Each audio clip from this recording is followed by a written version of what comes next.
My son called me out of nowhere. Where are you? Dad, at your sister-in-law's birthday party. Jessica's. Get out of there right now and take your grandson with you. Why? Just do it fast. That is all. I ran out without understanding. But when I got into my truck, I saw something that made my blood run cold. My phone vibrated over the loud music. It was Ryan. My son never called during family parties. He knew I hated answering the phone in public. But this time, something about the insistent ringing pushed me to answer. Where are you? Dad? His voice was different, tense, almost a desperate whisper. At Jessica's birthday party. You are not coming, I tried to sound natural. But my stomach was already tying into knots. Get out of there right now and take Mikey with you. My heart started racing. Why Ryan? What is going on? Just do it fast. Do not ask questions. Do not talk to anyone. Find my son and leave right now. Dad. He hung up. I stood completely still in the middle of that crowded living room. I had a glass of beer in my hand, and the sound of the loud party music echoed off the walls, all around me. Jessica was laughing loudly. She was surrounded by her friends, wearing a red dress that was entirely too tight. She always loved being the center of attention. My son-in-law, Rick, the husband of my daughter Emily. He was chatting happily with other guests near the barbecue grill. Everything seemed perfectly normal. But Ryan's voice was not. I left my glass on the nearest table and started looking for Mikey. My 6-year-old grandson was playing in the backyard with the other kids, covered in dirt and looking incredibly happy. When he saw me, he ran toward me with that toothless smile that always melted my heart. Grandpa, look at the toy car they gave me. That is great. Buddy, I grabbed his hand firmly. We are leaving right now. Right now. But the party? Grandpa is not feeling well. Let's go. Jessica intercepted me at the front door. She had a fake, commercial smile on her face. Leaving so soon? Robert, the party is just getting started. My head is killing me. Just problems of getting old. You know, she raised an eyebrow. It was the look of someone who did not believe a single word. But she did not push it. She never pushed it when it came to me. After all, the less time I spent around there, the better it was for her plans. I did not know it yet, but I was about to find out. I took Mikey by the hand and we walked out. He kept chattering about the party. The cupcakes. The 3-tier cake. I could not hear anything except the sound of my own heart pounding in my ears. When I opened the door to my truck, I saw a thick manila envelope sitting on the passenger seat. My name, Robert, was handwritten on it in bold. Firm letters. Mikey climbed into the back and started playing with his toy car. I froze, staring at that envelope like it was going to explode at any second. My hand was shaking when I picked it up. Inside were pictures. A lot of pictures. The first one showed Jessica kissing a man who was not my son inside a hotel. The second one showed the two of them walking into an apartment building, holding hands. By the third picture, my stomach churned completely. The man was Rick, my son-in-law. My daughter, Emily's husband. There was also a small flash drive taped to the inside of the envelope, along with a note written in that same firm handwriting. Look at everything before you do anything. Your son is trying to protect you. Trust him. A friend of the family. I sat behind the steering wheel, my legs trembling. Mikey was humming softly in the back seat, completely unaware of the earthquake that had just shattered our lives. I started the truck. As I drove through the well-lit city streets with my grandson safely buckled in the back, a single question kept hammering inside my head. If my son already knew all of this, how long had he been suffering in silence? Even worse, What exactly was that flash drive going to reveal to me? Let me tell you who I am before I continue. Because what is going to happen next will only make sense if you understand exactly what I have built. Brick by brick, drop of sweat by drop of sweat. My name is Robert. I am 68 years old. And for 42 years, I worked as a construction foreman and later became an architect. Not one of those guys who just draws pretty floor plans in an air-conditioned office. No, I climbed the scaffolding. I inspected the sites. I argued with the contractors, and I negotiated with the suppliers. My late husband, Mike, used to say I had concrete in my veins instead of blood. He passed away 9 years ago in a car accident. An 18-wheeler lost control on a wet highway. And just like that, the love of my life was gone in a matter of seconds. He left behind 2 adult children, Ryan, who is now 42, and Emily, who is 39. And he left a widower who had to learn how to be strong when all he wanted to do was fall apart. But I did not fall apart. I could not. I had 2 children who needed me. With the life insurance money and years of hard-earned savings, I bought 2 commercial buildings downtown. They were prime office spaces for medical practices, always fully rented. Today, they bring in about $20,000 a month. It is not a massive fortune, but it means dignity. It means independence. It means I can sleep at night knowing nobody controls my life. And then there is the house. This house, I designed it when I was 45 years old. When I finally had the money to build my ultimate dream.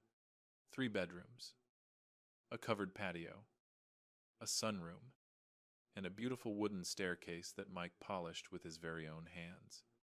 Today, it is worth roughly $1.5 million.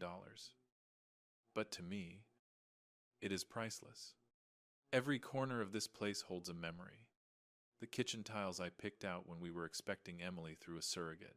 The living room window where Mike used to drink his morning coffee while watching the sun come up. The spare bedroom we turned into a playroom for Mikey. This was the house where I raised my children. This was where I mourned my husband. And this is where I plan to die on my own terms. In my own way. Ryan married Jessica 7 years ago. From day one, something about her rubbed me the wrong way. It was not just overprotective father-in-law jealousy. It was gut instinct. The way she calculated every single word she said. The way she evaluated every object in our house with the eyes of an auction appraiser. She was always way too friendly when she needed something, and completely absent when she did not care. But my son loved her, and Mikey was born a year after the wedding. That little boy with his big eyes and easy laugh became my greatest treasure. He was my reason to get out of bed with a smile, even on the hardest days.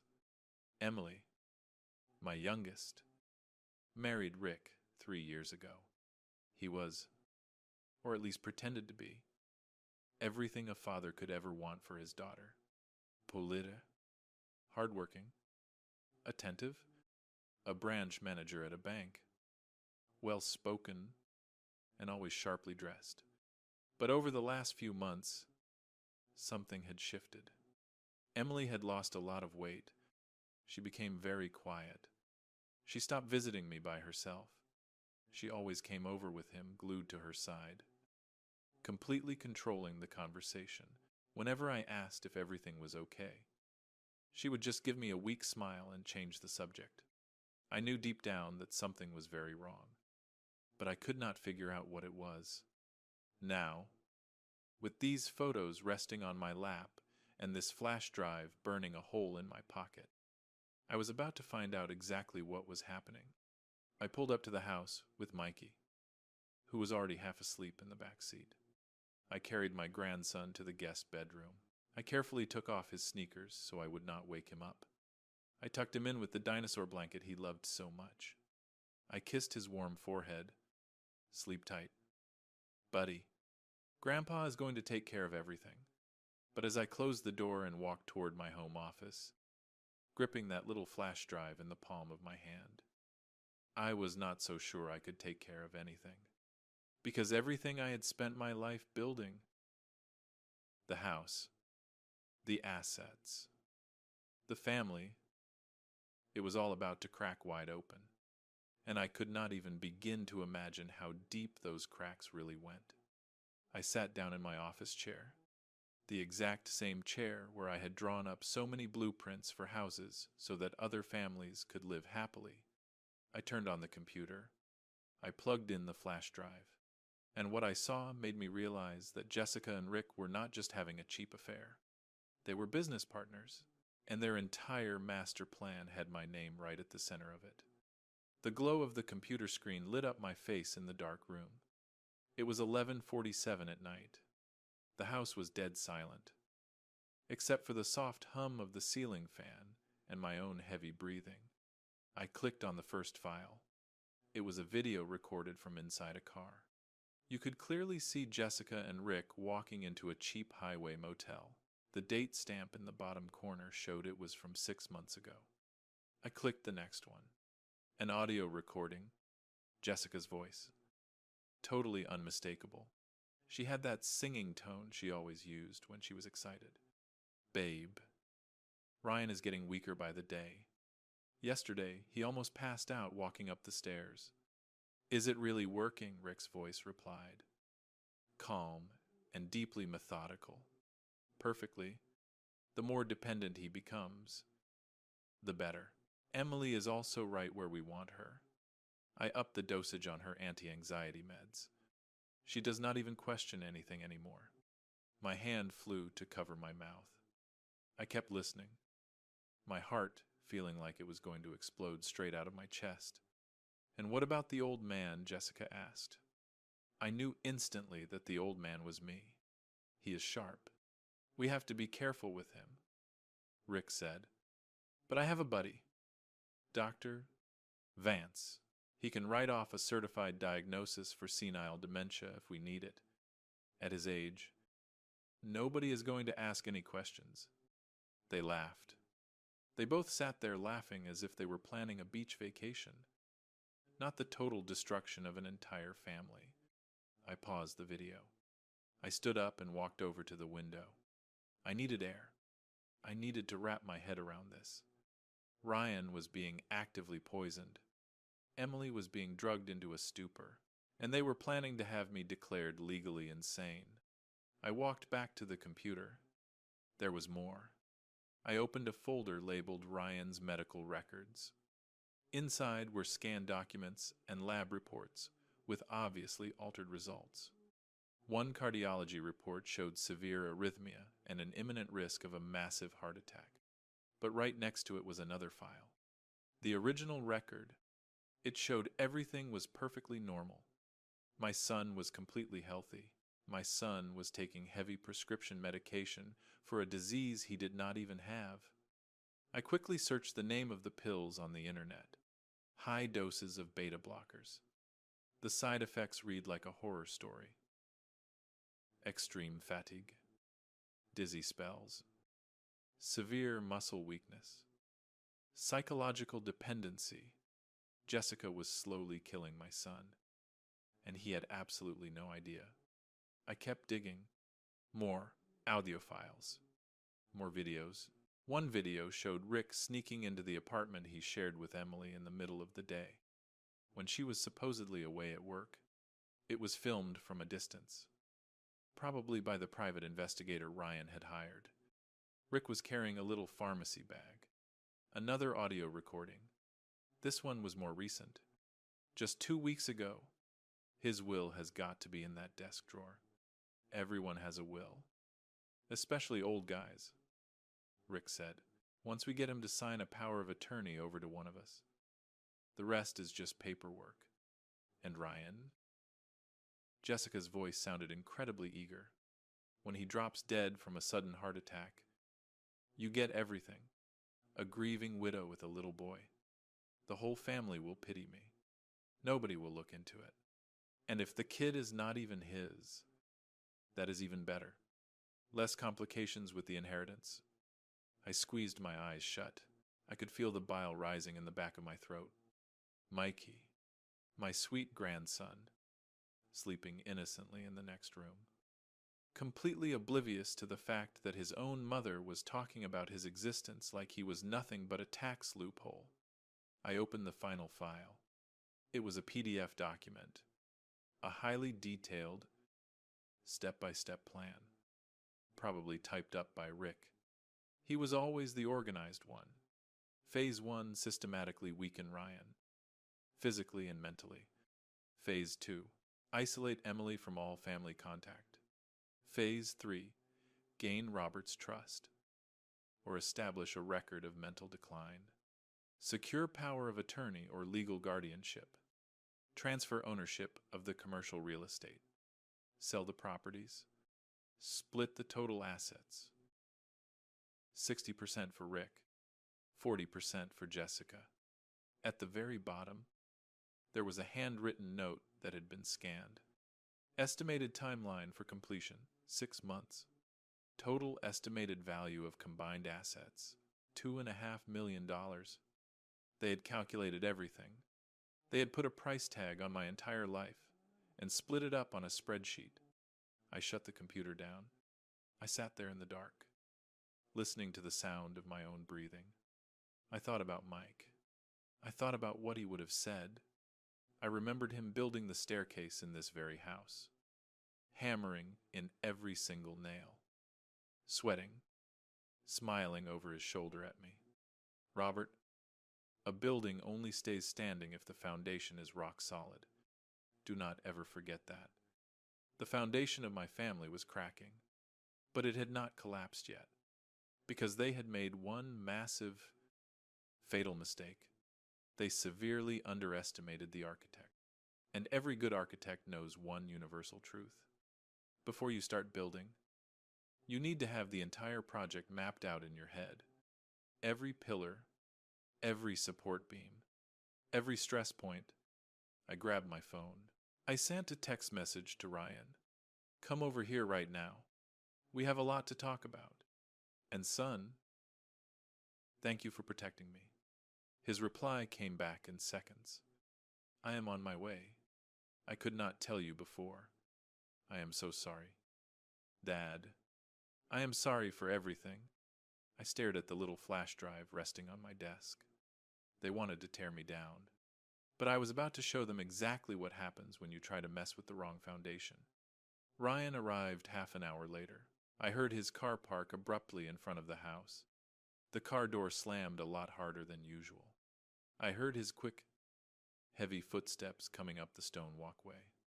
When I opened the front door, I almost did not recognize him.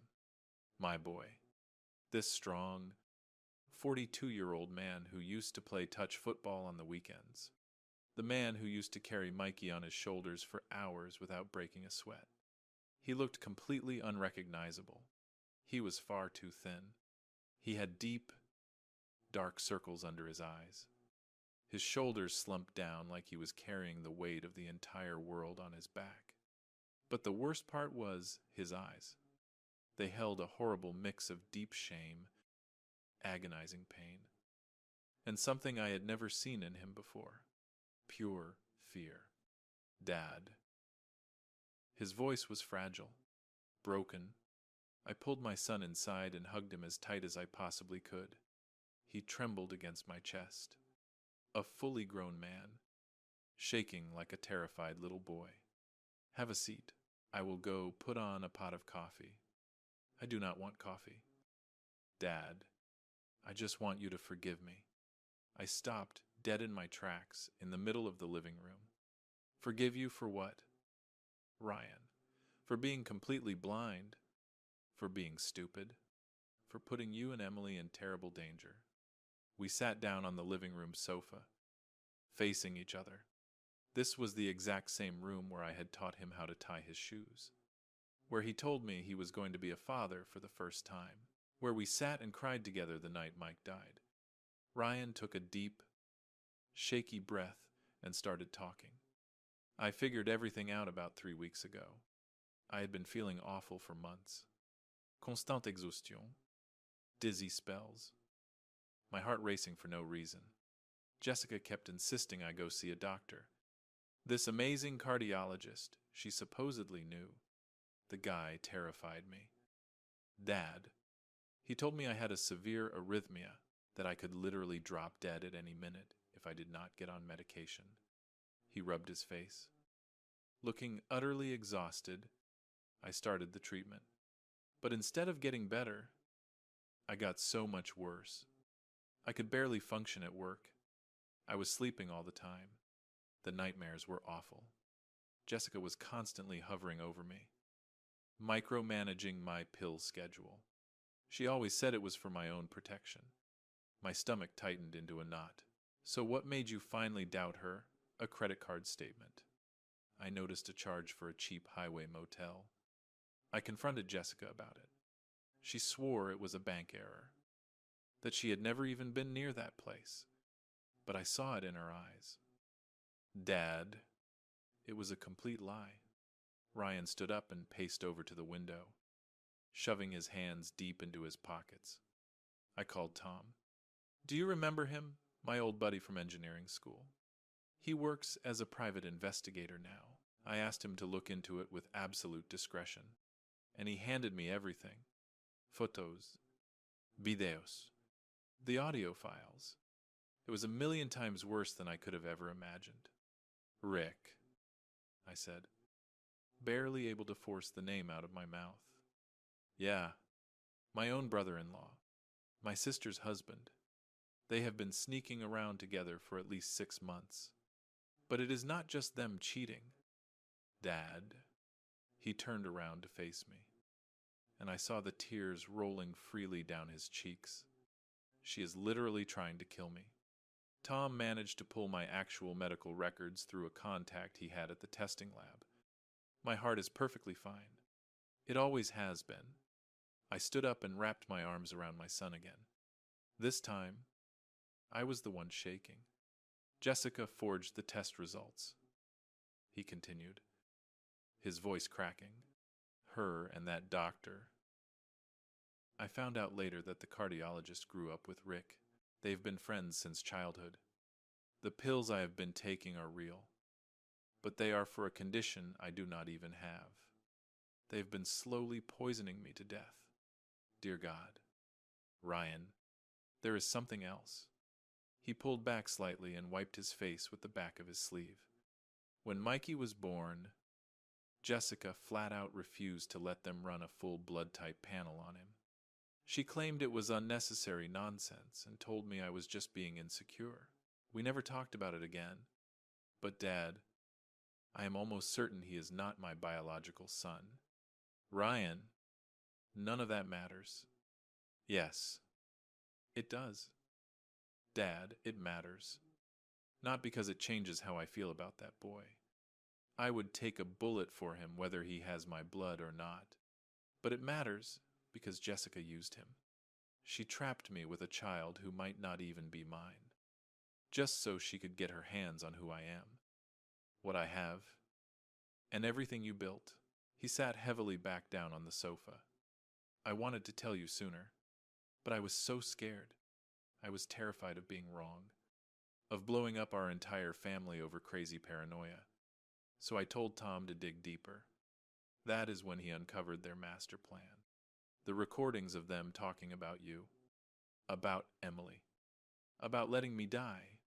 A heavy, suffocating silence fell over the room. Why, today, I asked quietly. Why did you call me out of the birthday party today of all days? Because Tom sent me an urgent text about an hour before. He was actively monitoring her phone. Jessica told Rick she was going to lay the groundwork at the party today, that she was going to watch you closely, ask the right questions, and try to figure out exactly where you keep your important legal documents. She was going to use you. Dad. She turned her own birthday party into a reconnaissance mission. I clenched my jaw so hard my teeth ground together. And the envelope in my truck? That was Tom. We agreed that if anything escalated, he would slip the evidence directly to you. I could not risk keeping any of that stuff at my house. Jessica goes through all my things. Ryan squeezed my hands tight. I am so sorry. Dad, I am so sorry I brought this snake into our family. I am sorry I was so weak.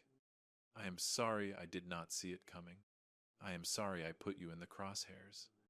I looked directly into my son's eyes. I saw this completely shattered, poisoned man who had been betrayed in the absolute worst way a human being can be betrayed. And I felt something ignite deep inside my chest. It was not just anger. It was raw purpose. Ryan, you listen to me right now. My voice came out cold and sharp as a razor blade. You are not to blame for any of this. You were not weak. You were human.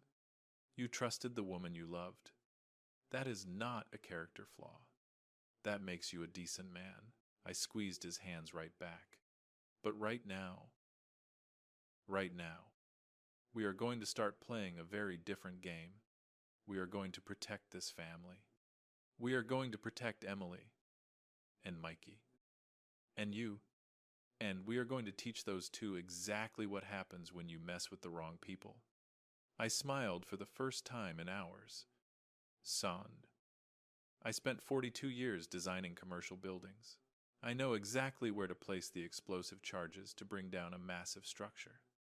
And trust me, their little foundation is about to completely collapse. 3 days went by. 3 incredibly long days where I had to put on the absolute best acting performance of my entire life. I called Jessica the very next morning. I made sure to keep my voice soft and slightly trembling. Sweetheart, I am so sorry I had to leave your party so abruptly.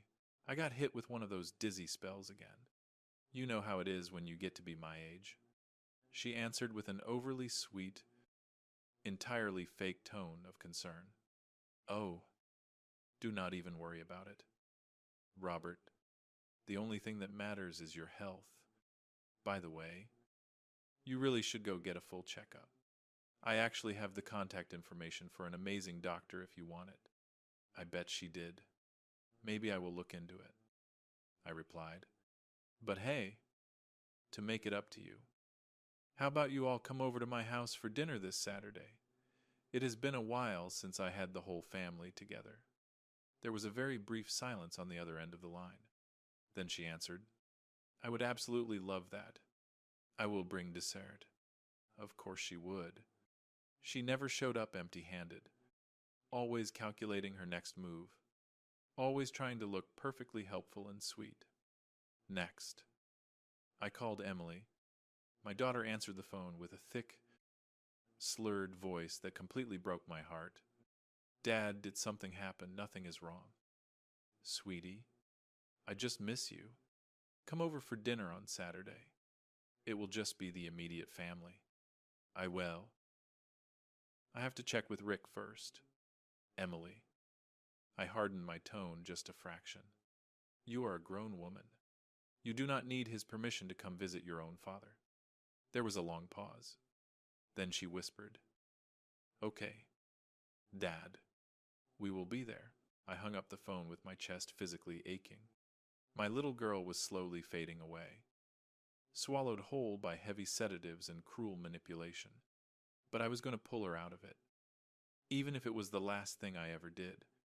Saturday arrived with clear blue skies and perfect weather. It was one of those typical, lazy afternoons where everything just feels a little too quiet. I set the big dining room table, the heavy, solid wood table that Mike had bought for our 20th wedding anniversary. I laid out the embroidered tablecloth my mother had given me years ago. I set out the expensive china plates that only ever saw the light of day on special occasions.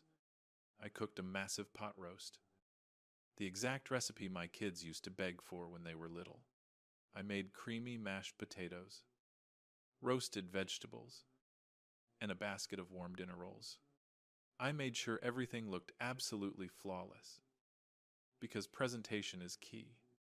I wanted this dinner to feel perfectly normal, warm, welcoming, just a happy family meal, but taped to the underside of the table, sitting right in the pocket of my apron. My cell phone was actively running a voice recording app. and sitting on the bookshelf directly behind me, completely hidden behind a stack of thick architecture books, was a micro camera Ryan had hardwired the day before. Everything was going to be recorded. Every single word was going to be documented. The doorbell rang right at 7 o'clock. Jessica and Ryan were the first to arrive. She was carrying a large glass dish filled with banana pudding. She was practically radiating smiles, wearing a tight floral dress that was way too fancy for a casual family dinner. Ryan actually looked a little better. He had stopped taking the poison pills 3 days ago, under the strict supervision of a real, trusted doctor. We had consulted in secret. Some of the natural color was finally starting to return to his face. Oh, it smells absolutely incredible in here. Jessica leaned in and kissed my cheek with that exaggerated enthusiasm. Her sickeningly sweet perfume instantly flooded my nose. Mikey came running right past her and wrapped his little arms around my waist. "Grandpa, can I have 2 plates of food tonight?" "You sure can." "Buddy," I kissed the top of his head. His hair smelled like that cheap Fruity Kids shampoo. Emily and Rick showed up about 15 minutes later. My daughter looked so much worse than I had even imagined. She was shockingly thin. Her skin looked completely drained of life. Her eyes were glassy and vacant. She was wearing a baggy gray sweater that completely swallowed her frame. She looked like a hollow ghost of the vibrant, energetic young woman she used to be. Rick, on the other hand, looked like he had just stepped out of a magazine. Light blue dress shirt, pressed linen slacks, perfectly polished shoes. He was smiling from ear to ear, walking into my house with the absolute confidence of a man who believes he has nothing to fear. "Robert, thank you so much for the invitation." He leaned in and patted my shoulder with a highly calculated sense of familiarity. "This house just gets more beautiful every time I see it. What is the current market value on a place like this, anyway?" I swallowed my boiling rage and forced a polite smile. "I really have no idea." "Rick, I have no intention of ever selling it." "Right, right." Of course, Rick kept going smoothly. "But it is always smart to know your total asset value. For financial planning purposes." "You know," Jessica chimed in flawlessly, almost like she was reading lines from a badly rehearsed script. "Speaking of which, Robert, have you ever thought about simplifying your life? I mean, living all by yourself in this massive house, with all these wooden stairs. If you were to take a bad fall, at your age, a broken hip could be really dangerous." I poured myself a glass of bourbon. My hand was perfectly steady. My voice was calm. "I am just fine for now. Jessica, I walk up and down those stairs 10 times a day without breaking a sweat." Rick let out a loud, booming laugh, the kind of corporate laugh a guy uses right before he closes a big sale. "Well, you can never be too careful with prevention. Robert, I actually know some incredibly high-end retirement communities. You have worked hard your whole life. You deserve to relax. Let us handle all the heavy lifting and worries for you. Let us handle all your money," is what he really meant. We all sat down at the table. Mikey sat right between me and Ryan. Emily sat next to Rick, who immediately placed his hand firmly over hers. It looked like a gesture of affection to anyone else, but I knew exactly what it was. It was physical control. "I served the roast." Everyone politely complimented the food. Jessica took tiny, delicate bites, her eyes constantly darting around the corners of the room. She was constantly evaluating everything, calculating. The dinner conversation flowed entirely on the surface. We talked about work, the weather, boring local news. But the tension in that room was suffocating, at least for those of us who knew what was really happening beneath the surface. And that is exactly when Jessica decided to launch her first real attack. "Robert, That vase of violets sitting in your home office is just gorgeous. I noticed it when I walked past the door the other day. It looks so beautiful sitting on top of that antique wooden filing cabinet. My blood ran completely cold. But I kept my face blank. That belonged to my mother. I have always appreciated flowers that require a little extra care. And the cabinet itself, she pushed, trying way too hard to sound casual. It looks like it holds secrets, like the kind of place where you lock away all your really important things. Ryan quickly tried to steer the conversation away. Dad, this roast is exactly like the one Grandma used to make. It is perfect. But the damage was already done. Jessica had just confirmed exactly what I suspected. She had already been snooping around my office.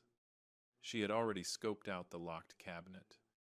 And she probably already knew what was inside. Or rather, what she thought was inside. Rick saw his opening and completely pounced on it. Well, since we are on the topic of important things, Robert, your legal paperwork. Do you have all of that? Organized a living will? A designated power of attorney? Because if you ever need any help setting that up, I work at the bank. I have plenty of highly trusted contacts I could recommend. I looked at him. I really, truly looked at him. I could see the poorly disguised greed flashing right behind his bright, white toothpaste smile. I looked at Jessica, who was practically holding her breath waiting for my answer. I looked at Emily, drugged, is absent, and being used as a pawn. I looked at Ryan, my poison son, who was fighting with everything he had just to keep his composure. And I looked at Mikey, completely innocent, with gravy smeared across his chin. I smiled very slowly. It was a dangerous smile. It is funny you bring that up, Rick, because I was actually just thinking about getting some of my final affairs in order. After all, like Jessica pointed out, at my age, you just never know. Jessica completely perked up in her chair. See, what did I tell you? Honey, I let the silence hang in the air for a long moment. I took a slow sip of my bourbon. I really need to sit down and figure out who actually deserves what. Because true loyalty seems to be in very short supply these days. Rick's confident smile faltered for just a fraction of a second. But it definitely faltered. And there is one other thing. I turned and stared directly into Jessica's eyes. Ghosts have a funny way of revealing the truth. You actually said it yourself to Mikey the other day. Remember well, I think it is finally time for certain truths to come out into the light. The entire atmosphere around the dining table instantly shifted. It became incredibly dense, heavy, and this was only the beginning. The following Monday, I officially launched Phase 1 of our counterattack. It was a master plan that Ryan, my lawyer, Mary, and I had spent hours carefully mapping out. Mary had been my primary attorney for 15 years. She was a 55-year-old woman with short, sharp gray hair, bright red glasses, and absolutely zero patience for anyone's nonsense. She was the one who helped me navigate probate court when Mike died. She handled the complicated leases for my commercial buildings. She managed everything related to my estate. And now, she was going to help me protect that exact same estate from two venomous snakes. We met at a quiet, upscale coffee shop downtown. Just me, Ryan, and Mary. Sitting at a small corner table, far away from anyone who might be listening. Robert, Mary started, pulling a thick black folder out of her leather briefcase. What you are telling me is incredibly serious. We easily have enough material here for criminal charges. But we have to play this smart. If they even catch a hint that we know, they will destroy the evidence. They will run, they will make this 10 times harder than it needs to be. I know, I said. That is exactly why I need your help to execute this flawlessly. She opened the black folder. Inside was a freshly printed legal document.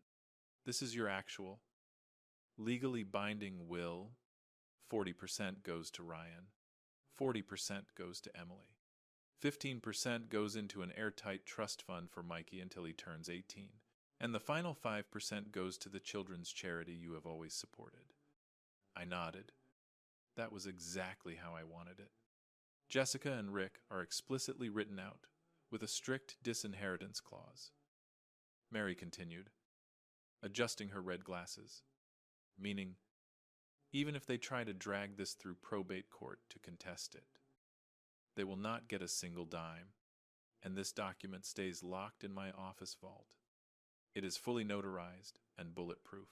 Not a single soul outside of the three of us sitting at this table will ever know it exists. And what about the other one? I asked. Mary cracked a very thin, sharp smile. The fake one. That is our bait.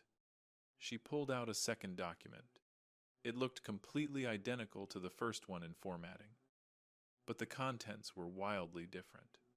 In this version, you leave 60% of all your total assets to Ryan and Jessica, citing her unwavering devotion and caring for you during your declining years.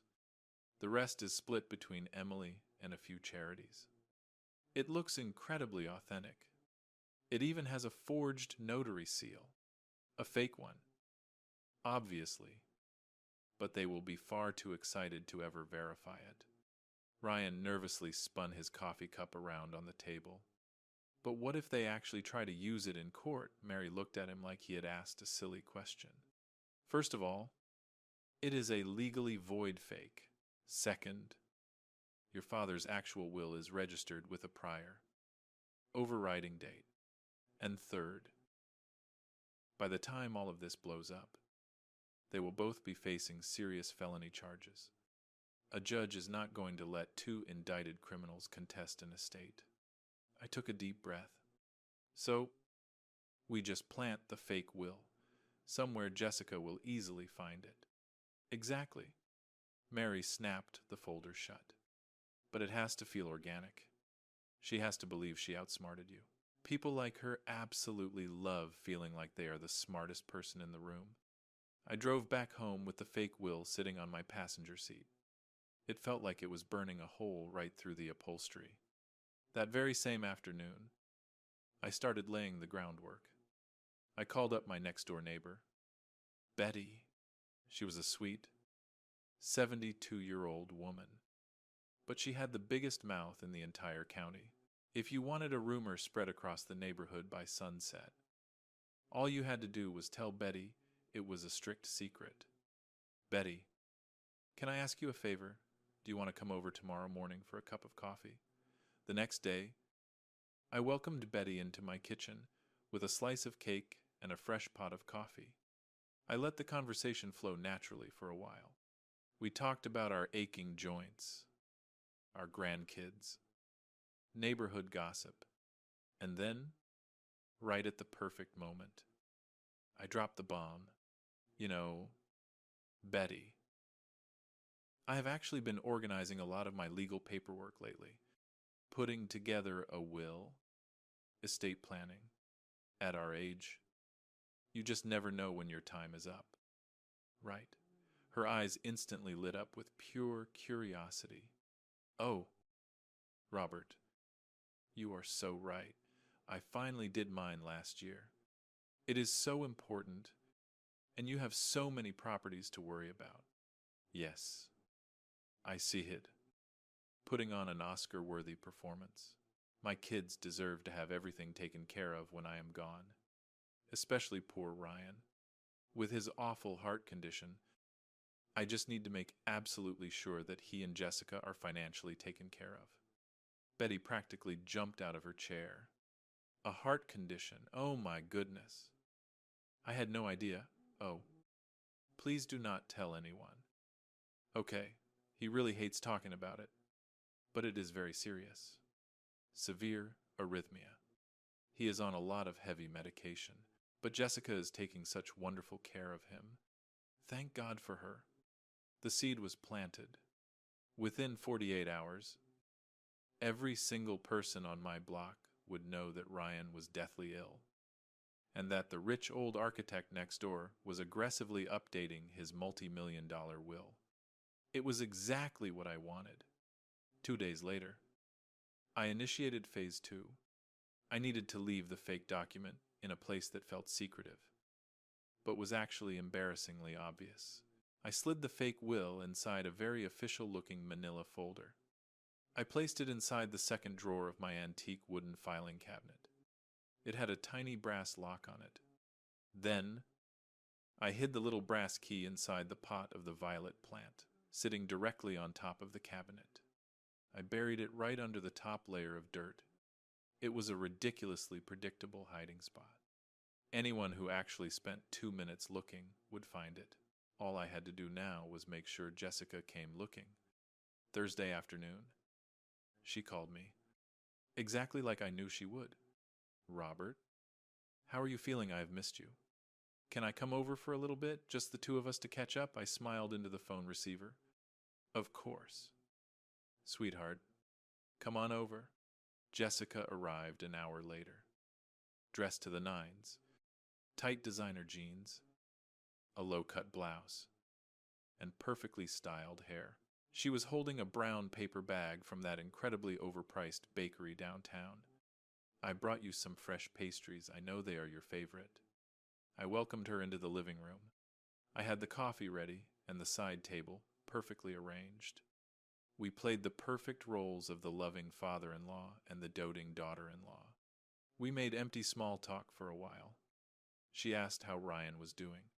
I told her he seemed even weaker and more exhausted lately. She put on a deeply concerned face and suggested they might need to aggressively up his dosage. And then she finally slid the poison across the table, perfectly disguised as affection. "Robert, can I be completely honest with you? Of course, sweetheart, I have just noticed that Ryan has been acting a little strange with me lately. Distant. Do you think he might be hiding something from me? I have even started wondering. Do you think there might be another woman?" I faked absolute shock. I clutched my hand over my chest. "Dear God. Jessica, do you really think so? I just do not know. But I have seen weird text messages on his phone, things he deletes the second I walk into the room." I leaned into the theatrics. I put my hand up to my forehead and squeezed my eyes shut. "Oh, honey, that makes me so incredibly anxious. I actually feel dizzy just hearing it. Are you okay?" Jessica jumped up, playing the frantic caregiver. I just need my blood pressure medication. It is in my office, inside the wooden cabinet. Could you go grab it for me? I am so sorry to bother you." "It is no bother at all. Where exactly is it?" "Second drawer down." "The key is—" "Let me think. I think I left the key in the dirt of that violet plant. Just dig around for it." Jessica practically bolted out of the room like a bullet out of a gun. I sat alone in the living room, counting the seconds in my head, my heart thumping against my ribs. On the outside, I was a frail, confused old man who needed his pills. On the inside, I was an apex predator patiently waiting for the rat to step onto the trap. It took her exactly 4 minutes to come back. When she walked back into the living room, her eyes were absolutely glowing. She was holding a random bottle of aspirin she found in the drawer. "I found it, Robert. You know, that filing cabinet really is such a gorgeous piece of furniture. And that violet plant looks so perfect, sitting right on top of it. Thank you. Sweetheart, my mother always used to say that flowers and antique furniture should always have a conversation with each other." She stuck around for another 15 minutes. We chatted a little more, and then she left with a huge, tight hug and a bunch of exaggerated kisses on my cheek. The second I heard my front door click shut, I sprinted into the office. The drawer was locked perfectly, exactly how I left it. The fake will was still sitting inside, but my cell phone which I had intentionally left propped up on the desk with the front-facing camera recording, had captured every single second of it. I transferred the video file straight to my computer. I watched it in slow motion. I watched Jessica dig up the key. I watched her yank the drawer open. I watched her frantically flip through the papers. I watched her find the fake will. Her eyes went as wide as dinner plates. She immediately pulled out her own cell phone and took high-definition photos of every single page. She was smiling. It was the greedy smile of someone who just realized they had won the lottery. Except her lottery ticket was completely fake, and her grand prize was going to be very, very different from what she was expecting. For the next 10 days, my acting skills deserve an Emmy. I started deliberately forgetting things. I would call Ryan and ask him if he wanted to come over for lunch. Literally 5 minutes after he had just left my house. I repeated the exact same stories 3 times in a row. I started leaving my truck keys in the refrigerator. Just tiny, subtle things. But they were enough. And Jessica was always hovering around to witness every single one of them. "Oh, it is okay, Robert," she would say, with that fake, sympathetic sigh. "You have already told me that story 3 times today." Really, I would fake total confusion. It must just be exhaustion. I have not been sleeping well. She would constantly exchange these knowing glances with Ryan. Looks that clearly said, "It is starting. The old man is finally losing his mind." Ryan played the role of the deeply concerned son flawlessly. "Dad, I really think we should schedule an appointment with a neurologist. Just to be safe." "Nonsense. Ensign. It is just the reality of getting old." But Jessica was absolutely thrilled. She could smell the finish line. Rick also decided it was time to ramp up his attacks.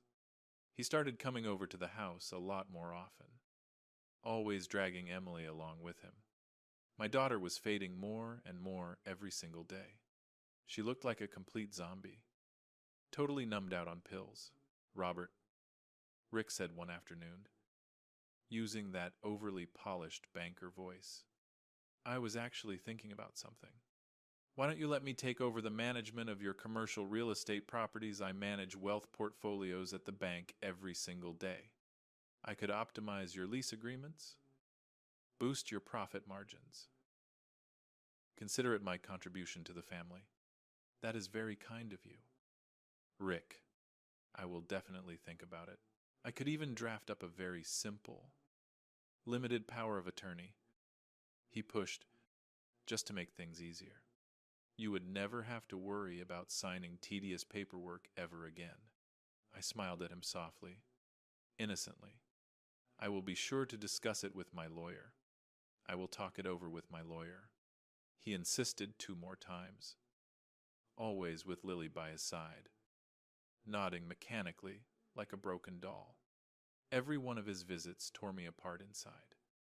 But I stayed strong. I was waiting because the timing was crucial. During the 2nd week, I created the perfect moment. It was a cloudy Friday. I called Vanessa early in the morning, my voice trembling. Scared. "Vanessa, can you come over? I am confused. I think I lost some important documents." "Of course. Mr. Robert, I am on my way." She arrived in 20 minutes. A personnel record. She was wearing workout clothes, as if she had dropped everything and ran to rescue me. "What happened?" "Mr. Robert," I sat in the living room, my hands shaking intentionally. "I cannot find that document from the bank. You know, the one with the account numbers for the rent. I looked everywhere." "Calm down. Let's look for it together. Where do you usually keep those things?" "In the study." "Usually?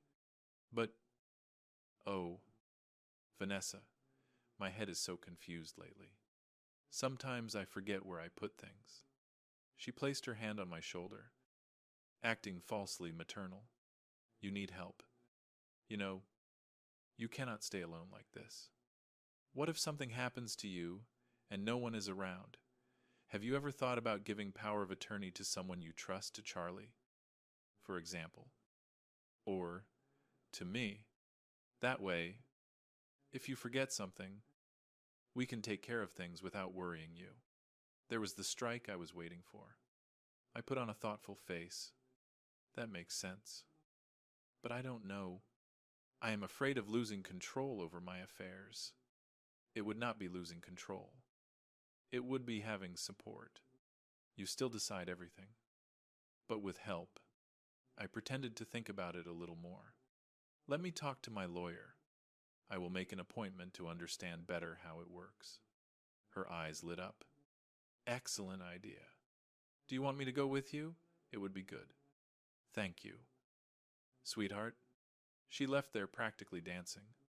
That same night, Vanessa called Richard. I know this because Charlie was still monitoring her conversations through the private investigator. The recording said it all.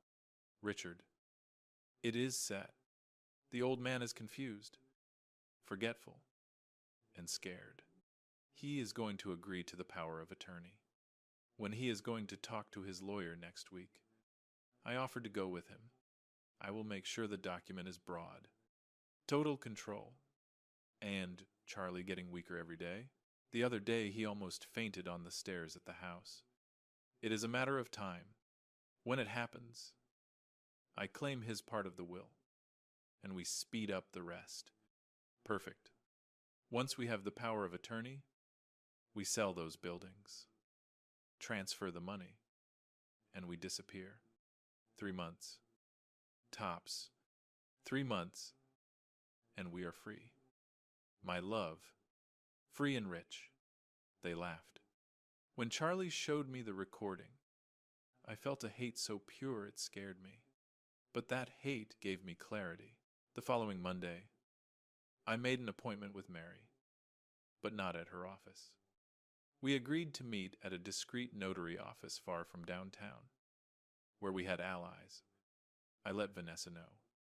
Sweetheart, I made an appointment with my lawyer to clear up that power of attorney thing. Can you still come with me? Of course. What time? At 10 in the morning with Mary, at the notary on Main Street. She wrote everything down. On the agreed day, we arrived together. Vanessa was all dressed up, elegant, playing the role of the devoted daughter-in-law.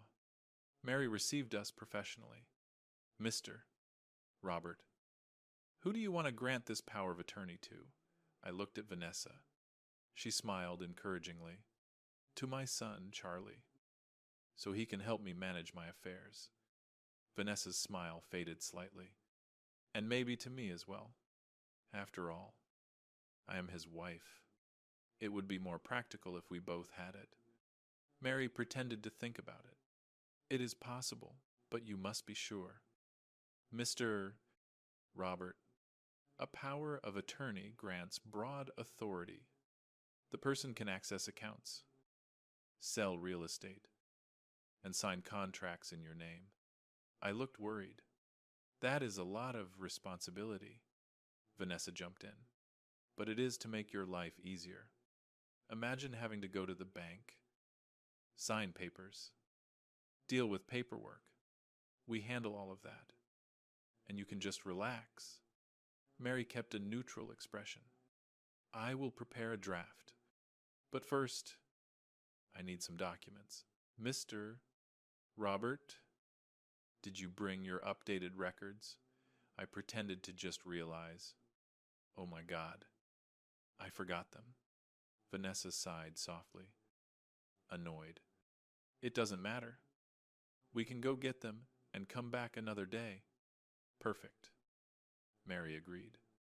Next week. Then bring all the paperwork and we will finalize it. We walked out of the notary. Vanessa was impatient but kept her cool. Mr. Plen, Robert, do not forget the documents next week. Okay. It is important.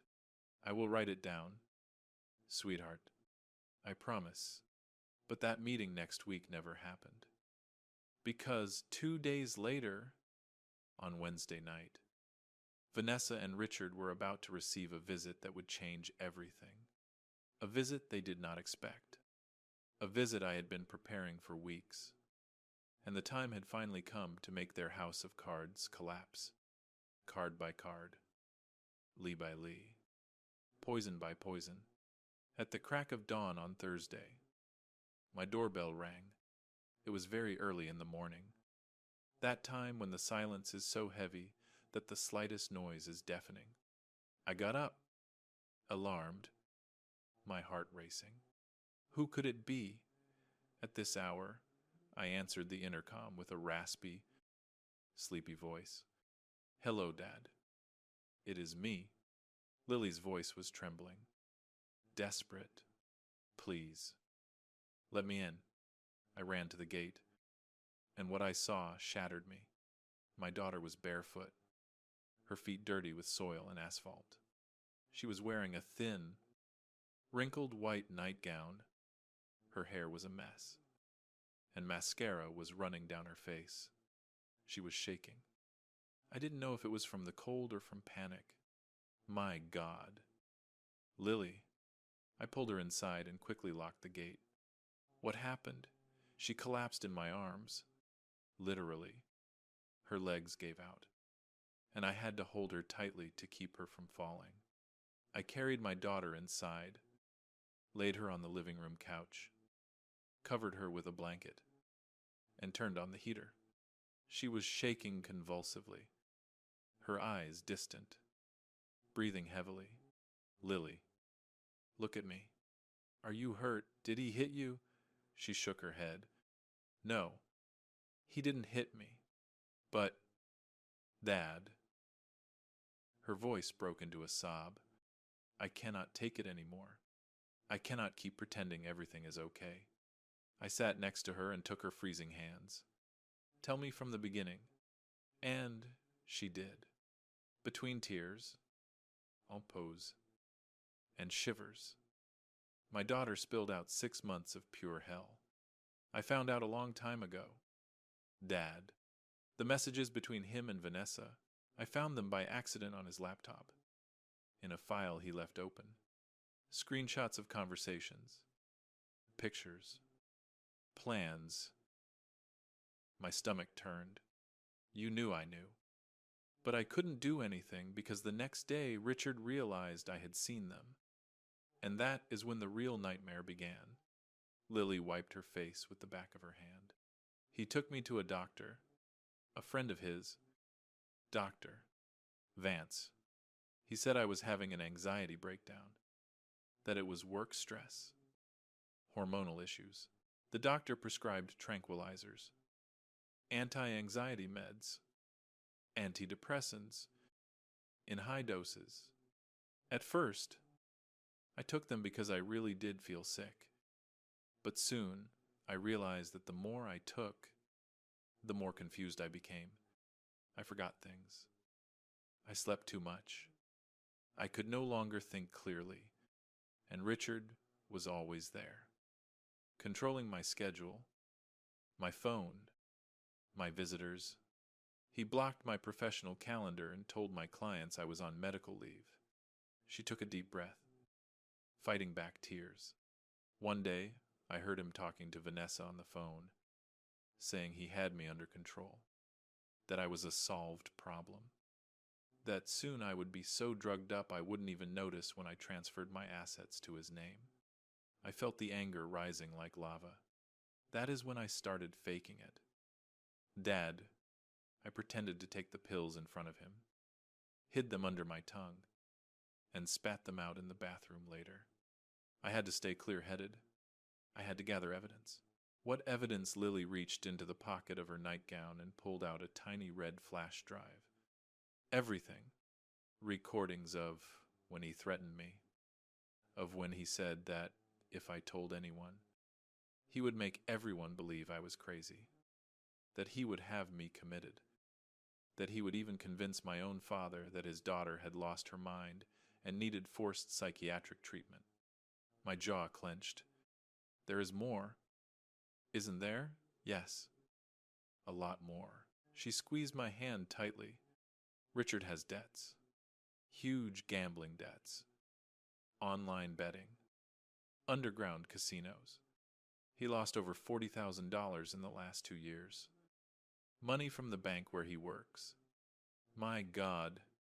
He embezzled funds from corporate accounts. Dad. He forged documents. Forged signatures. He is under internal investigation. But they still do not know it was him. That is why he needs the inheritance so desperately. To pay off the debts before they find out, and he goes to jail. Lily stood up, walked to the window, and hugged herself. And the worst part is he tried. He tried to use my name to get a loan, using your house as collateral. My blood ran cold. What he forged a power of attorney from me. Forged my signature. Went to a lending company. And tried to use your property as a guarantee for a $100,000 loan. But he couldn't do it because the property is solely in your name, with no ties to me as an early heir. The manager at the company found it suspicious and asked for additional documents. That is when his plan fell apart. I sat in silence, processing the sheer scale of the rot. That is why they need the power of attorney so badly. Dad, to have legal access to your assets. To sell, transfer, mortgage. Everything legally with your signature, even if it is forged. Lily sat back down. Exhausted. Tonight Richard came home differently. Aggressive. He said you were going to sign the paperwork next week and that things would finally be resolved. He said I should just stay quiet and medicated until it was all over. That afterward he would think about sending me to a rest spa so I could recover. He was going to lock you up against your will. Yes, and I knew in that moment that if I stayed one more day in that house, I would disappear. Literally. I would become a crazy woman locked away somewhere while Richard and Vanessa destroyed our family. She looked at me, her red eyes much firmer now. So I waited for him to fall asleep, grabbed my flash drive that was hidden inside a pillowcase, and ran away, barefoot. I ran through the empty streets until I got here, because you are the only person who can stop all of this. Dad. I stood up and hugged my daughter tightly, closer than I had since she was a little girl. No one is going to lock you up. No one is going to control you. It is over. Lily, it is over? She cried on my shoulder, the deep weeping of someone who finally allows themselves to break down because they found solid ground. When she calmed down, I went to my study and came back with my own flash drive, the one Charlie had given me with the proof against Vanessa and Richard. I placed the two flash drives side by side on the coffee table. Sweetheart, your brother has been gathering evidence too. He has known everything for months. And so have I. We have been planning their downfall for weeks. Lily looked at me in disbelief. You knew? Since when? Since the day of Vanessa's party. When Charlie called me and made me leave.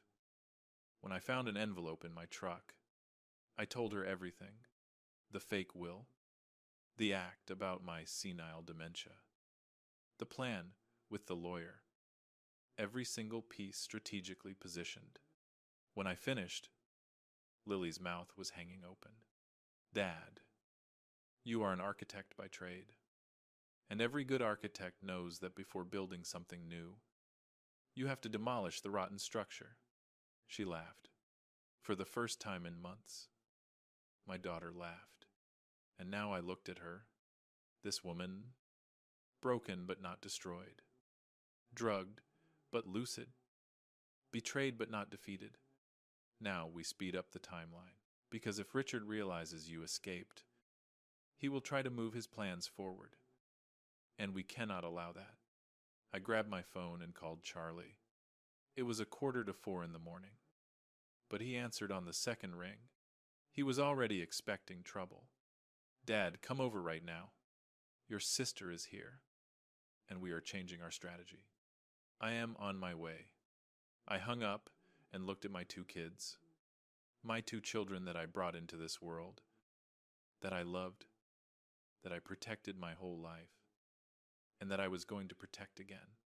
But this time, the protection would come with justice. A hard, relentless justice, the kind that leaves scars. Charlie arrived 15 minutes later. He walked in still wearing slippers, his hair messy, his shirt inside out, but his eyes were wide awake, alert, ready. When he saw Lily on the couch, covered with a blanket, her face puffy from crying, he froze. Lily. Hi, little brother. Her voice came out weak but trying to smile. Charlie crossed the room in 3 strides and hugged his sister. They stayed like that for a long time. 2 siblings who had always been close, now bonded by the same pain, by the same betrayal. When they pulled apart, the 3 of us sat at the kitchen table. I made hot coffee and buttered toast that no one ate. The tension was palpable. Dad, what happened? Charlie asked. I explained everything. Lily's escape, the revelations, Richard's gambling debts, the attempt to use my house as collateral for a loan. Charlie turned pale. He tried to mortgage my dad's house. He tried, but couldn't because the bureaucracy is more complicated than he thought. For now. So he is desperate. Charlie concluded. Desperate and dangerous. Exactly. That is why we cannot wait any longer. We have all the proof. We have the audio files, the videos, the documents. It is time to act. Lily took a deep breath. How I smiled. That smile, Mike used to say, was my demolition mode.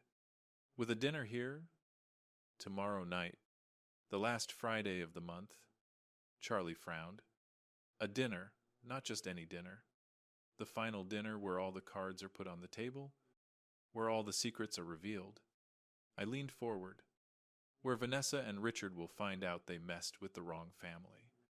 Lily hesitated. Dad, I don't know if I can face him. You won't be alone. We will all be together. And it will be the last time you ever have to fake anything in front of him. I grabbed my daughter's hand. Trust me. She nodded, still unsure. Charlie crossed his arms. And the plan is...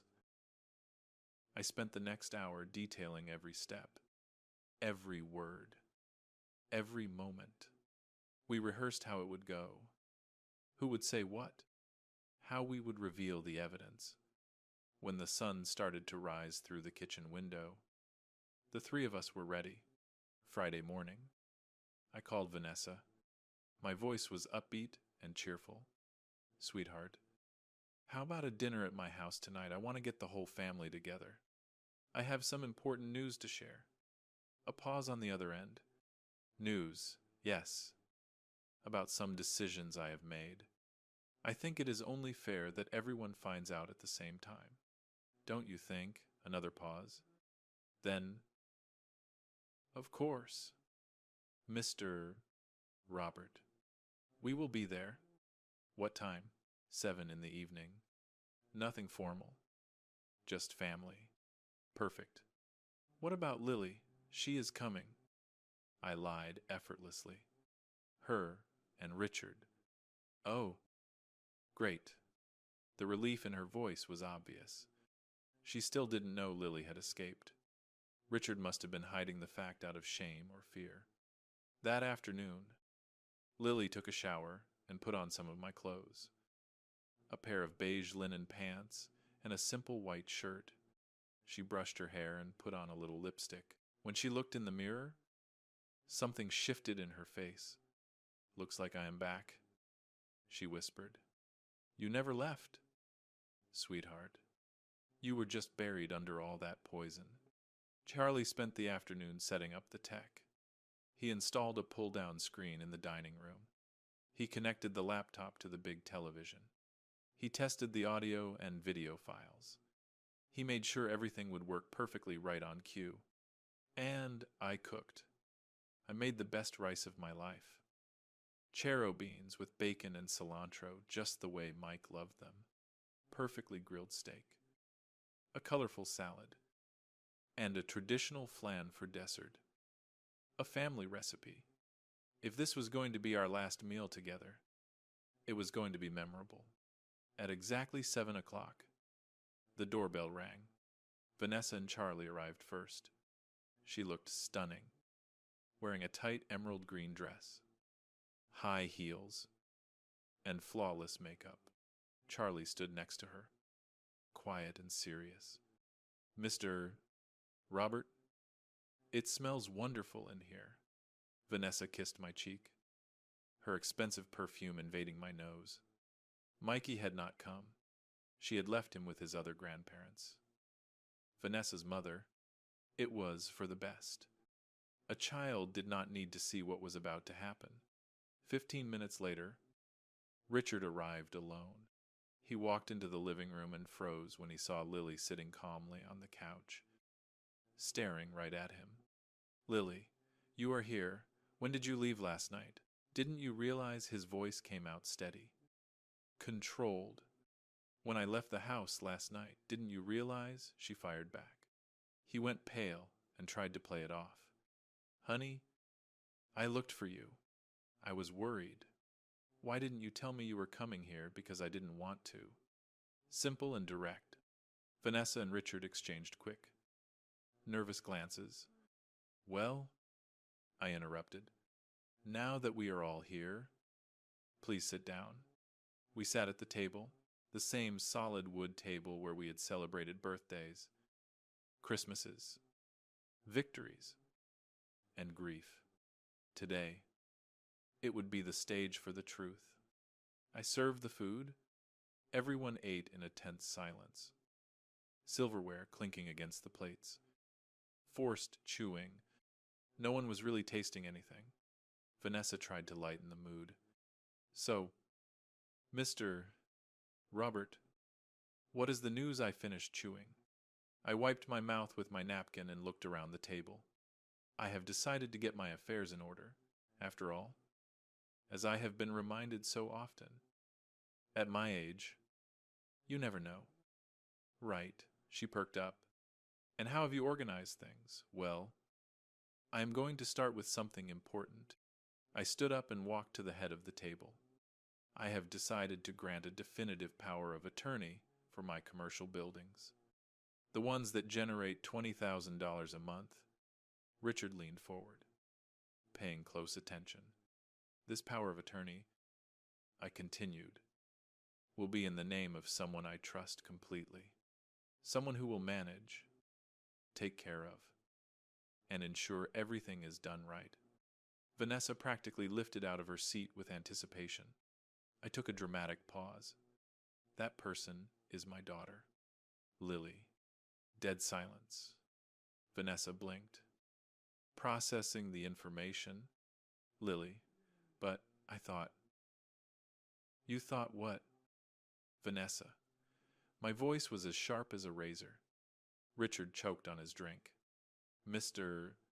Robert, do you not think it would be better to have someone with more experience in financial management, like someone who works in the field, like me? For example, I could help. How kind. I smiled. But I prefer someone who doesn't have $40,000 in gambling debts. The glass slipped from Richard's hand and crashed onto the table, spilling clear liquid like tears over the white tablecloth. What? Who said that?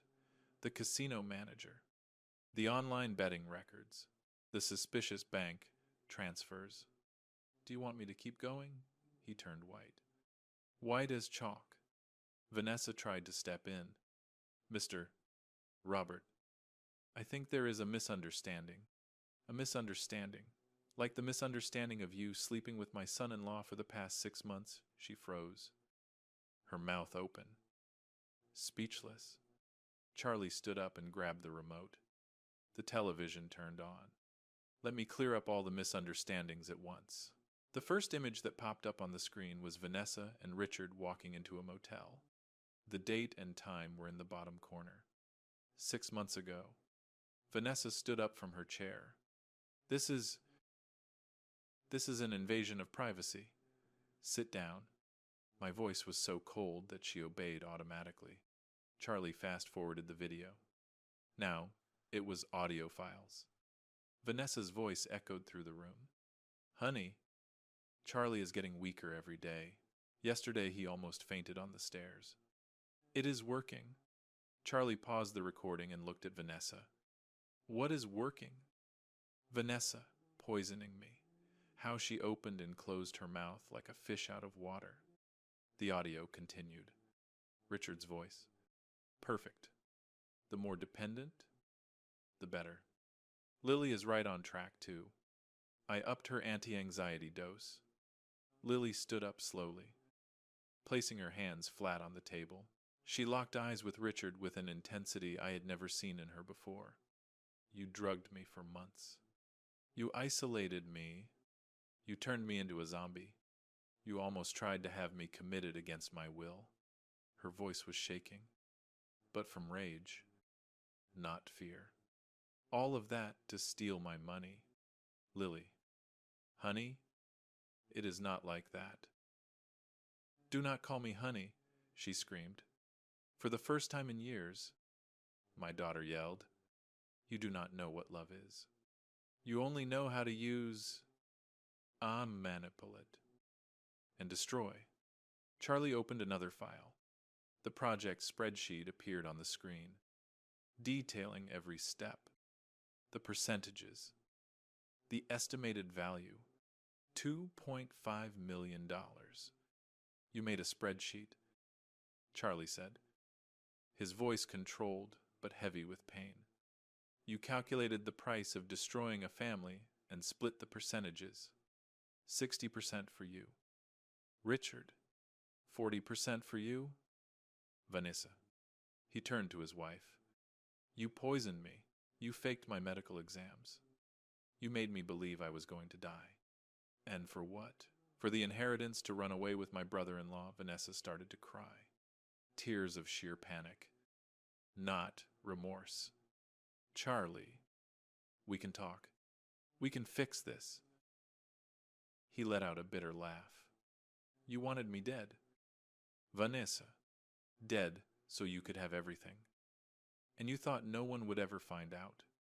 I pointed to another document on the screen. The loan application using my house as collateral, with Lily's forged signature. Richard tried to mortgage my house, I said, my voice steady. He forged documents, committed federal fraud, and thought he would get away with it because he works at a bank and knows the paperwork. Richard stood up, panicking. Mr. Robert, I can explain. These are debts that got out of control. I was trying to fix it at the expense of my family, by drugging my daughter, by planning to have me declared insane to get a conservatorship. He turned even paler. How do you know? I know everything. Richard, everything. Your doctor, friend. Dr. Vance. Who was going to certify my senile dementia? The power of attorney you wanted so badly. The plan to sell everything in 6 months and disappear. I played another audio clip, both of their voices laughing. Planning my future, locked away in a nursing home. Vanessa collapsed, dropping to her knees on the living room floor, her hands over her face. I am sorry. I am so sorry. Sorry for what I asked. Looking down at her. You are just sorry you got caught. Because you don't have an ounce of true regret. Charlie crossed his arms. Do you know what the funny part is? Vanessa, while you were poisoning me, I was discovering everything. Every single one of your moves. Every one of your lies. And I stayed quiet, waiting, gathering evidence. He leaned down to her level. You underestimated me. You thought I was too weak, too sick, too stupid to notice. But I noticed, and I protected my family. Lily walked over to Richard, who was trying to hold himself up against the wall. I filed for divorce this morning, and I reported your fraud to the bank. The internal audit team has already been notified. You should get the subpoena by Monday." He tried to speak, but nothing came out. "And there is more," she continued, her voice growing stronger. "All the recordings I made of you threatening me, coercing me, trying to force me into a psych ward. They are with my lawyer and the police. I showed the last document on the screen. A criminal complaint filed that afternoon. Charges: psychological abuse, attempted kidnapping, coercion, forgery of documents, infraud. The police will be calling you in on Monday morning," I said. "You will testify and face criminal charges. And meanwhile," I looked at Vanessa, "my son is demanding a DNA test for Mikey. Whatever the result is, he is fighting for full custody. And he is going to win, because no judge will leave a child with a mother involved in attempted murder." Vanessa sobbed loudly. "No, do not take my son away. Your son," Charlie snapped. "You used him as bait, as a tool, but he is the only pure thing left in this whole mess. And I will protect him from you." I clapped my hands once. A sharp, dry sound. "Now both of you get out of my house before I call the cops right now." Richard stumbled over his own feet trying to leave. Vanessa dragged herself behind him, still crying, still trying to speak, to beg, at the door. She turned around. "Mr. Robert. Charlie. Please. Get out, Vanessa," Charlie said with finality. "And never come near my family again." The door shut. Absolute silence filled the room. I looked at my two kids. Charlie was shaking with adrenaline. Lily was finally breathing free. "It is over," I said. And for the first time in months, it was true. It was over. The war was won. Now it was time to rebuild. The next 3 months were chaotic. But this time, it was a necessary chaos. The kind that cleanses, renews, and rebuilds on a solid foundation. The Monday after the dinner, Vanessa and Richard were summoned. I saw their faces when they walked out of the police station. She was wearing massive sunglasses to hide her face. He had his head down, shoulders slumped, looking pathetic. The criminal trial moved quickly. Forgery, aggravated attempted fraud, psychological abuse, coercion. For Richard, they added embezzlement and misappropriation of funds for his actions at the bank. The internal audit found everything Lily had reported and more. Their lawyers tried to reach a settlement. They proposed financial restitution, community service, a suspended sentence. But I was unyielding. No. I told Mary when she called to pitch the deal. I want them to answer for absolutely everything. I want the law to do its job. It will take more time. Mr. Robert, it can be exhausting. I do not care. They almost killed my son. They almost destroyed my daughter. They are not getting off with a slap on the wrist. And they didn't. Vanessa was sentenced to 3 years. Converted to house arrest with an ankle monitor. She lost temporary custody of Mikey. Charlie got full custody. She was only allowed to see her son during supervised visits once a week in a controlled environment. I hugged Charlie the day of the hearing. My 42-year-old son cried against my chest like a baby. I did it. Dad, I protected my little boy. Yes, you did. His son, you were strong when you needed to be. Richard got a harsher sentence.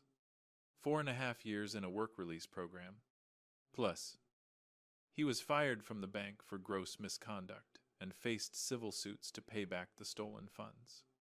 He had a permanent restraining order keeping him at least 500 yards away from Lily.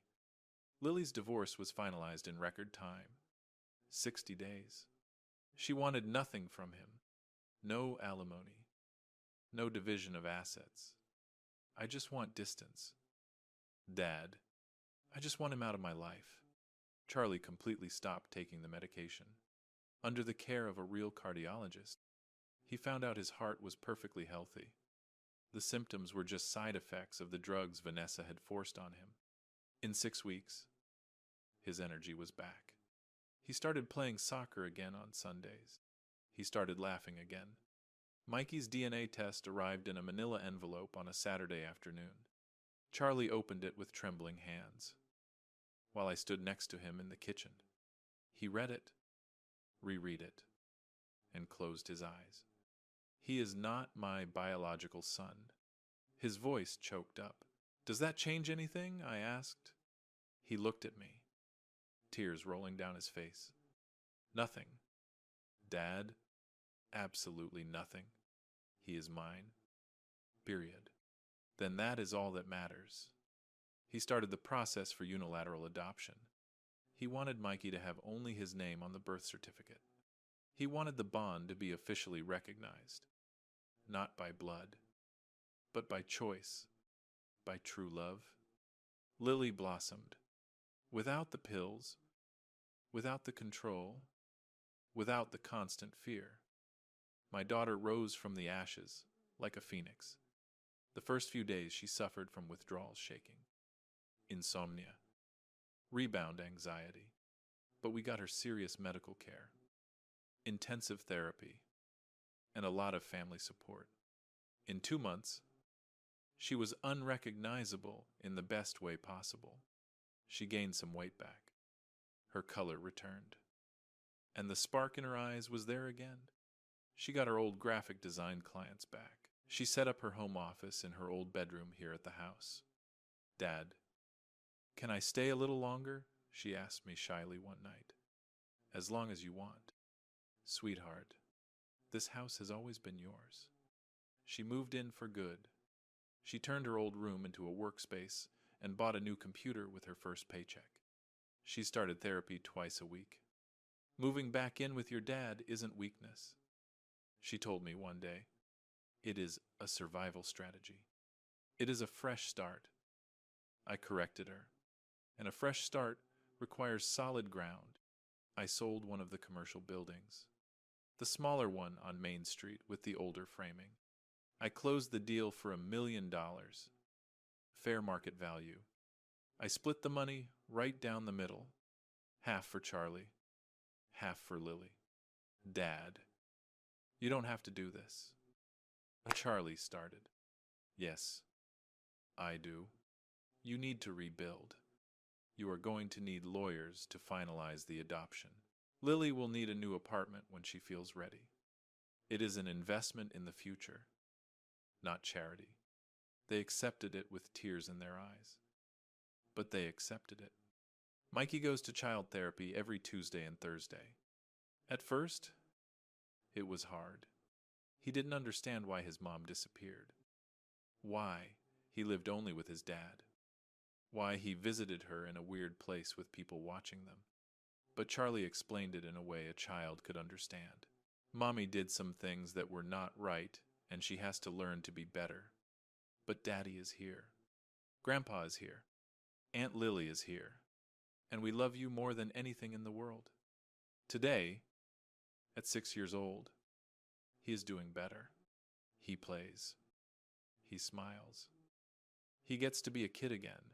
He calls me the invincible grandpa, ever since Charlie told him an edited version of how I protected the family from the bad guys. Grandpas. When I grow up, I want to be strong like you. You are already strong. My little prince. You just have to grow up a bit more to realize it. As for me, I am still in my house. The house I designed, built, and defended. I no longer need to fake dementia. I no longer need to be suspicious of every visitor. I no longer need to sleep with one eye open. The foundation of this family cracked. It is true. But cracks can be filled, reinforced, and turned into scars that tell a story of survival. And we survived. More than that, we won. There is a picture on my nightstand. Mike and me. On the day we finished building this house, he has his arms around my waist, and I am holding the blueprints. We are both smiling like we had conquered the world. In a way, we had. I talk to that picture sometimes. I know it sounds like a crazy old man thing to do, but I don't care. There are nights when I need to hear my own voice say the things he would say if he were here. Mike, you always told me to build structures that can withstand earthquakes. Well, my love, it passed the test. The house is still standing, and so is the family. 6 months after that fateful dinner, things found a new balance. Not the old balance. That one was gone forever, but something different, more honest, and maybe even stronger. Vanessa is serving her sentence under house arrest. She works as a receptionist at a veterinary clinic, making minimum wage. She lives in a rented room on the outskirts of town and wears an ankle monitor that beeps if she leaves her permitted zone. Visits with Mikey happen on Saturday mornings at a family mediation center, with a social worker present the whole time. At first, my grandson would come back, confused and sad. Now, he just comes back indifferent. Grandpa. Vanessa asked me if I missed her. And do you miss her? I asked. He thought about it seriously for his age. Not really. She looks different. Smaller. Smaller. What a perfect word. When you take away the power someone had over you, they really do shrink. Charlie doesn't feel any hate. He says it is a waste of energy. She ruined her own life. Dad, I do not have to do anything else. The consequences handled themselves. The unilateral adoption was finalized last month. Mikey is officially and solely Charlie's son now. The new birth certificate arrived in the mail, and my son cried, holding the paper like it was made of gold. It is real now. Dad, now no one can ever question it. It was always real. Son. The paper just confirms the obvious. Richard is in a much worse spot. He serves his time in a work release program. He sleeps in jail and works during the day at an approved carpentry shop. He still owes the bank $40,000, which gets docked directly from his paychecks for the next 10 years. He tried calling Lily 3 times. She blocked his number. He sent letters. She returned them unopened until her lawyer got a total restraining order. Any attempt to contact her is a direct violation of the protection order. I don't pity him. Dad. Lily told me the other day while we drank coffee on the porch. I pity the person I was when I was with him. That dull, drugged, controlled woman. She is the one who deserves my compassion. And who are you now? I asked. She smiled, that bright smile I hadn't seen in years. Someone figuring herself out. But I know one thing for sure. I am someone who no longer accepts crumbs disguised as love. My daughter managed to rent a small apartment last month. A tiny studio. But it is hers. She furnished it with her own money, painted the walls a light yellow, and filled it with plants. Are you tired of me already? I asked playfully when she told me she was moving out. Never. She hugged me. But I know you need your own space. I am still an architect. Just not of buildings anymore. Now. I design days. I wake up early. Drink my coffee, looking at the garden Mike planted. Take a walk around the neighborhood. Visit Charlie and Mikey twice a week.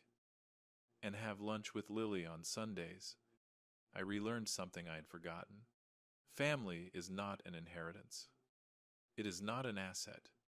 It is not dividing property on a spreadsheet.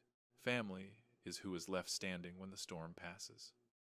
It is who holds your hand in the dark. It is who cries your tears as if they were their own. It is who fights for you even when you have forgotten how to fight. Vanessa and Richard wanted to belong, but they confused belonging with possessing. They thought love was measured in square feet. rental income, and bank balances. They paid a heavy price for that mistake. Mikey asked me the other day while we were putting a puzzle together in the living room, "Grandpa, why was Vanessa bad?" I stopped and looked at this little boy with deep eyes and a pure soul. She was not bad. My love. She was lost. She got confused about what really matters. She thought things were worth more than people, and that is never true. People are always worth more. Always. He seemed satisfied with the answer and went back to looking for pieces of the blue sky for his puzzle. Today, I am 68 years old. My hair is whiter. I have a few more wrinkles, and my knees complain when it rains. But I also have something I didn't have a year ago: the absolute certainty of who deserves a seat at my table. I learned that the best architecture isn't about buildings. It is about boundaries. Knowing when to build walls and when to open doors. Protecting what matters and letting whatever is just taking up space collapse. Mike was right. I built structures that can withstand earthquakes. And if there is one thing this old man is not, it is naive. I am an architect. I know exactly where to place every pillar, and where to let the things that no longer hold any weight crumble. 2 weeks ago, I received a letter.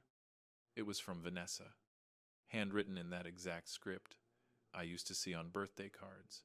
I opened it with Charlie standing right there. "Dear Mr. Robert, I know I do not deserve forgiveness. I know I destroyed everything good I had. But I want you to know that every day in this tiny room, with this monitor on my ankle, I think about what I lost. Not the money, not the house. I lost Mikey. I lost the chance to be the mother he deserved. I am not asking you to forgive me. I just ask that when Mikey gets older and asks about me, you tell him his mother loved him, in her own messed up way, but she loved him. Vanessa." Charlie read the letter over my shoulder. "What are you going to do with that?" "Dad, nothing." I put it in an envelope. Mikey will decide if he wants to read it when he is older. It is not my story to tell. It is his. And the forgiveness, Charlie sat across from me. The forgiveness is not for her. It is for us.